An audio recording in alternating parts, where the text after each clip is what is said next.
नमस्कार, आप देख रहे हैं रिपब्लिक भारत और मैं हूं आपके साथ गायत्री शर्मा। सुबह के 6 बज चुके हैं। तमाम बड़ी खबरें आपको बताएंगे और साथ ही आपको देंगे इन तमाम बड़ी खबरों से जुड़ा सटीक अपडेट भी। शुरुआत करेंगे 7 बड़ी खबरों के साथ। वो 7 बड़ी खबरें कौन सी है जिन पर आज रिपब्लिक भारत की नजर रहने वाली है? वो 7 बड़ी खबरें आपकी टीवी स्क्रीन पर। पहली बड़ी खबर यह है कि बजट में क्या मिला। कल निर्मला सीतारमण जो कि वित्त मंत्री हैं, उनकी तरफ से बजट जारी किया गया और इस बजट में क्या कुछ मिला ये हम आपको बताएंगे। और साथ ही आपको बताएंगे लामबंद इंडिया गठबंधन ने बजट के खिलाफ खोल दिया है मोर्चा और इसी कड़ी में इंडिया गठबंधन की तरफ से आज संसद में मार्च भी होगा।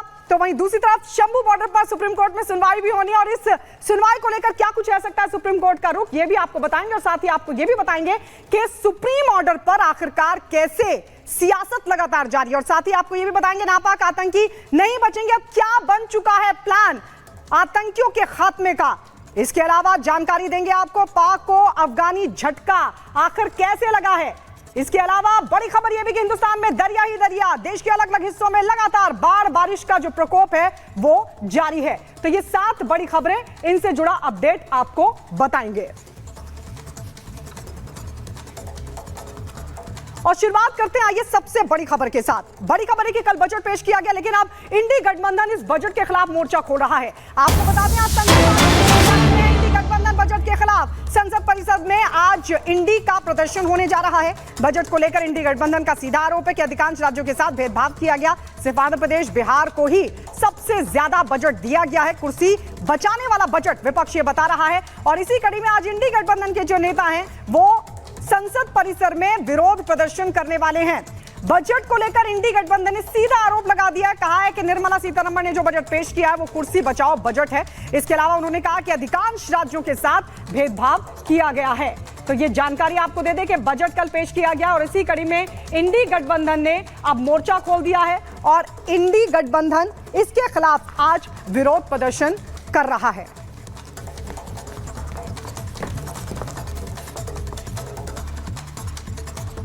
तो आपको बता दें कल वित्त मंत्री निर्मला सीतारमण की तरफ से बजट पेश किया गया लेकिन इस बजट के खिलाफ अब इंडी गठबंधन ने मोर्चा खोल दिया है। सरकार इसे कल्याणकारी बजट बता रही है तो वहीं इंडी गठबंधन इसे कुर्सी बचाओ बजट बोल रहा है। आखिर क्या कुछ करने वाला है विपक्ष इस बजट के खिलाफ, इस रिपोर्ट में आपको दिखाते हैं।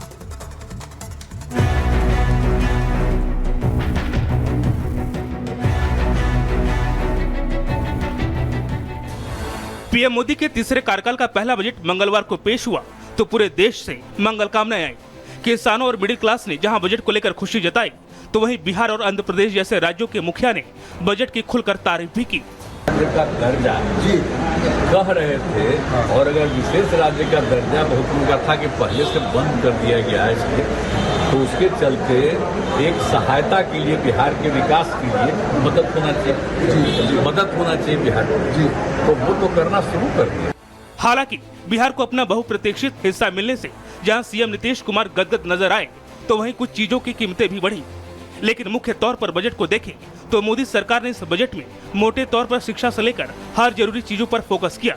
वित्त मंत्री ने जहां खजाने में शिक्षा स्किल के लिए 1,48 करोड़ रुपए दिए, युवाओं के लिए 2 लाख करोड़ रुपए भी रखे, महिलाओं के लिए 3 लाख करोड़ की योजनाएं लाई, तो कृषि के लिए 1,52 करोड़ रुपए का बजट दिया, ग्रामीण विकास के लिए 2,66 करोड़ रुपए खर्च करने का लक्ष्य रखा, तो शहरी आवास के लिए भी 2,20 करोड़ रुपए दिए।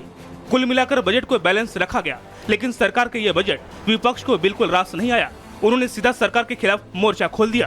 ये बजट पहला तो बहुत निराशजनक बजट है।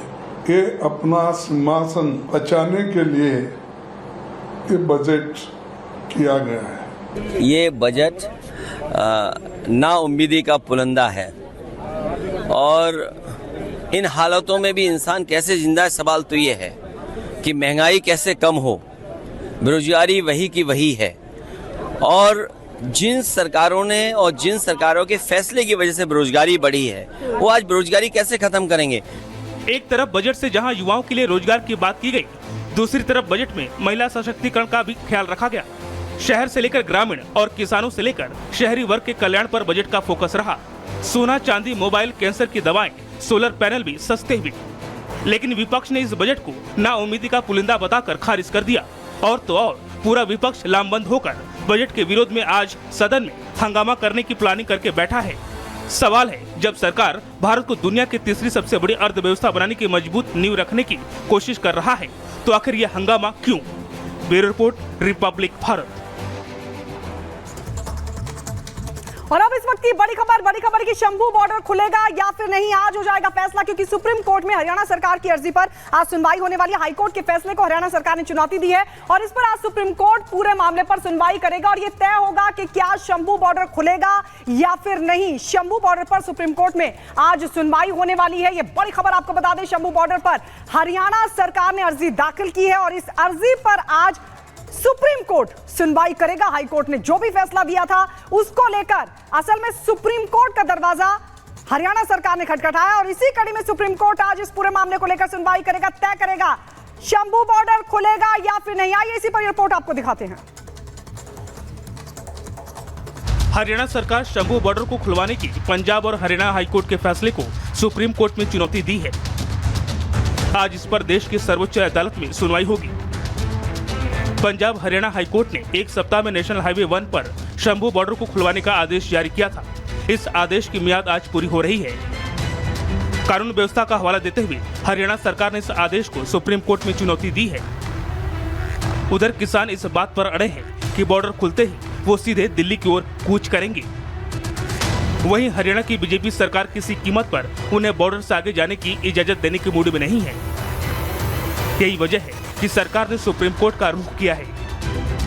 किसान लोकसभा चुनाव से पहले से न्यूनतम समर्थन मूल्य को बढ़ाने समेत अपनी 12 मांगों को लेकर धरने पर बैठे हैं। पंजाब से चले इन किसानों को दिल्ली जाने से हरियाणा बॉर्डर पर ही रोक दिया गया था।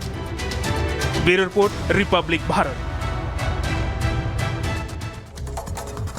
और अब बात नीट यूजी परीक्षा की, आपको बता दें आज से काउंसलिंग शुरू होने वाली है और साथ ही आपको ये भी बता दें कि सुप्रीम कोर्ट की तरफ से दोबारा परीक्षा किए जाने से साफ है और इसी कड़ी में आज से काउंसलिंग शुरू हो जाएगी। सुप्रीम कोर्ट की तरफ से यह भी कहा गया कि दरअसल 24 लाख छात्र प्रभावित होंगे। बड़ा फैसला सुप्रीम कोर्ट की तरफ से सामने आया। काउंसलिंग प्रक्रिया अब 3 राउंड में पूरी होगी, एक अलग वैकेंसी राउंड भी होगा। तो सुप्रीम कोर्ट की तरफ से दोबारा परीक्षा से साफ इनकार कर दिया गया और इसी कड़ी में नीट यूजी काउंसलिंग की जो प्रक्रिया है वो आज से शुरू हो जाएगी।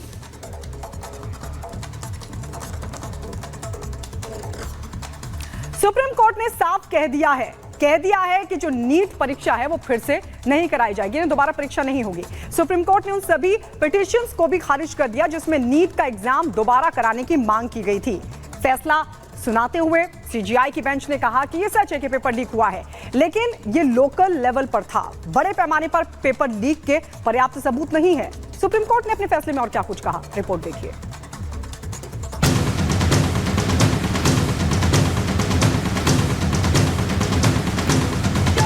नीट पेपर लीक पर छिड़े घमासान पर अब सुप्रीम कोर्ट ने विराम लगा दिया है। सुप्रीम कोर्ट ने साफ किया है कि पूरी परीक्षा में गड़बड़ी के पर्याप्त सबूत नहीं मिले। हालांकि सुप्रीम कोर्ट ने यह माना है कि नीट का पेपर पटना और हजारीबाग में लीक हुए थे, लेकिन इस बात का कोई सबूत नहीं है कि पेपर पूरे देश में लीक हुए। सुप्रीम कोर्ट ने कहा कि ऐसे में 24 लाख छात्रों की दोबारा परीक्षा कराना न्याय संगत नहीं है। सुप्रीम कोर्ट के इस फैसले के बाद से नीट की कल से शुरू हो रही काउंसलिंग को हरी झंडी मिल गई है। कोर्ट ने ये कहा है कि अभी भी इन्वेस्टिगेशन चल रही है और आगे जो स्टूडेंट्स हैं उनको वीड आउट किया जाएगा, लेकिन इस रीज़न से जो हमारे 24 लाख बच्चे हैं उनको एकदम से दोबारा परीक्षा के लिए रेडी करना जो कि गलत होगा। इसी ग्राउंड पे इसी मुद्दे को आधार बनाते हुए सुप्रीम कोर्ट ने रीनीट के लिए मना किया है। सुप्रीम कोर्ट के इस फैसले से विपक्षी दलों का एजेंडा ध्वस्त हो गया है। पहले पेपर लीक के बहाने विपक्षी दल सरकार और सिस्टम पर सवाल खड़े कर अपनी दुकान चलाते थे। यहां तक कि संसद में भी कई बार विपक्ष ने हंगामा खड़ा कर कार्रवाई नहीं चलने दी।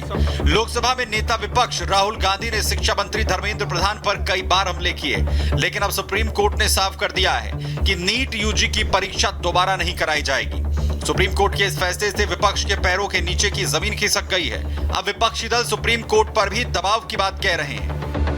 आखिरी आशा का किरण सुप्रीम कोर्ट था, अगर वो किरण भी हमें कोई दिशा नहीं दे रहा है तो हम कहाँ जाएंगे? क्या दबाव है क्या कोर्ट के ऊपर? अभी तो सिर्फ मैं इतना कह सकता हूँ कि एक बार अगर परीक्षाओं के पेपर लीक की बात आ गई है तो पवित्रता कहाँ रह गई?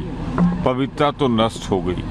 परंतु पूरा पढ़ने के बाद ही मैं इस पर अपनी प्रतिक्रिया दूंगा, कांग्रेस अपनी प्रतिक्रिया देगी।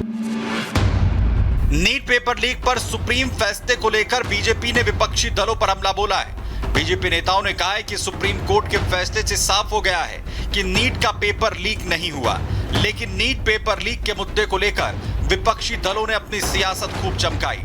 अब जब उनका एजेंडा एक्सपोज हो गया है तो वहीं सुप्रीम कोर्ट पर भी सवाल उठा रहे हैं। ये सारे एग्जामिनेशन को